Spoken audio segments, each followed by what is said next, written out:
Hi everyone! So for today, vlog ko naman tong ginawa kong gingerbread man. Ayan, so ito naman is request talaga ni Gray. Inaraw-araw na ako nagawan ko daw siya ng gingerbread man. Tapos kinikwento niya na nabuhay daw si gingerbread man. Ayan, lagi niyang kinikwento sa akin ano yung nangyari sa kanya, paano siya na-create. So, sinasabi ko sa kanya, kwento lang yun. Hindi totoong nabubuhay yung mga ganong characters. And eto na nga, dahil nga sa inaraw-araw na niya akong kinukulit about dito sa cookies na to, ayan, so ginawan ko na siya nung Sunday. Actually, may cake ako during this time, pero siningit ko siya kasi tingin ko naman madali lang siyang gawin. And eto na nga, dun sa preparation, since meron naman akong cutter, so napabilis yung paggawa ko nitong bread na to. Ayan. So, hindi siya actually bread. It's a cookies. Ayan. And, eto, medyo madali lang yung paggawa nitong bread na to. So, kung meron kang cookie dough, ayan. So, ito is a combination lang siya ng flour, ng butter, tapos, meron kang brown sugar, white sugar, and a little of, what's this? Hindi siya baking powder eh. It's, it's a baking soda yung nilalagay. Then, a little salt, egg, ayan. So, makakagawa ka na ng dough na ganito. And, after nga nun is, shinave ko na siya ng ganyan. Inisa-isa ko siya. Tapos, saka ko siya binake ng 190 degrees in 15 minutes. Ayun. So, ganun lang naman siya.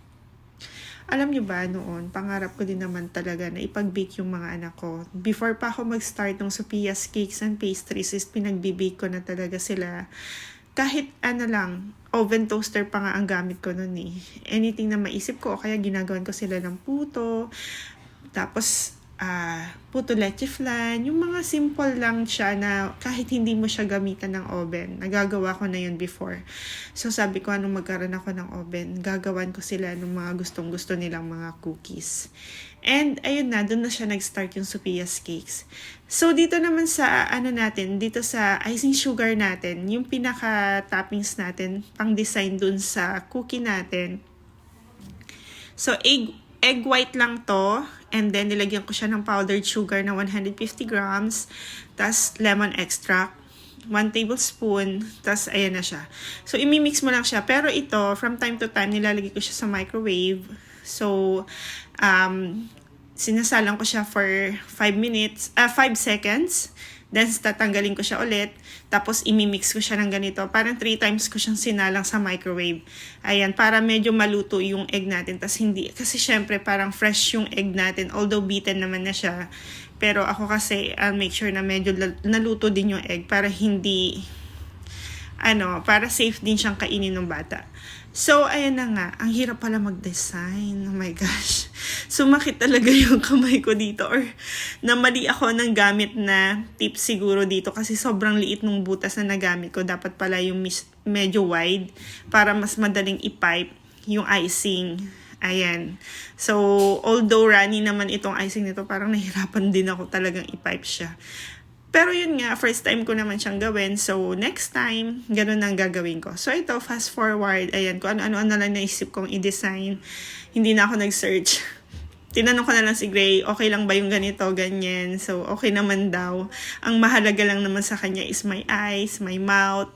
Tapos, may something button daw, yung kanyang clothes. Ayun. Tapos, meron akong ginawa dito, yung mouth niya is nagagalit. Sabi niya, what's that? Sabi niya, that's the angry gingerbread man. Sabi kong ganun. Ayun. Tapos, sabi niya, make some sad face. Sabi niya ganun. So, ayun lang. And, nakaka-enjoy din naman siyang gawin for your kids. Alam ko, mag-enjoy din yung mga kids nyo pagka nagawa nyo tong ganito. At saka, siya, siguro nagawa ko to kasi nga, ubos na din yung mga grocery supplies nila. So, kapag kasi naubos nila yung 1 week supply nila nang hindi pa grocery time, hindi talaga ako bumibili. Bahala kayo dyan.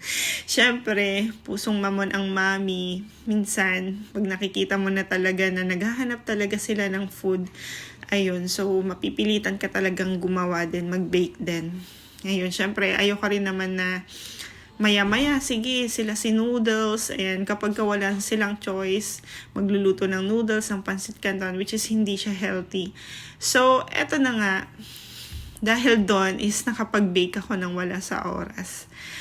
Pero at least, di ba, na-try ko. Kasi ang gusto ko talaga din gumawa ng ganito. Yung mga iba't ibang design. May nakita ako sa Instagram eh. Ang lakas niyang magbenta ng mga ganito. Yung dinidesign yung mga cookies. Ayun. So, as experience, mahirap din pala siyang gawin. Kasi nga magpa-pipe ka ng magpa-pipe. So, yun yung matagal na process dito. Masakit sa kamay. And wala naman siguro talagang madali. Di ba? Yun lang guys. And eto na nga siya nang matapos. Thank you po sa panonood. Sana may natutunan kayo kahit konti. And don't forget to subscribe. Bye!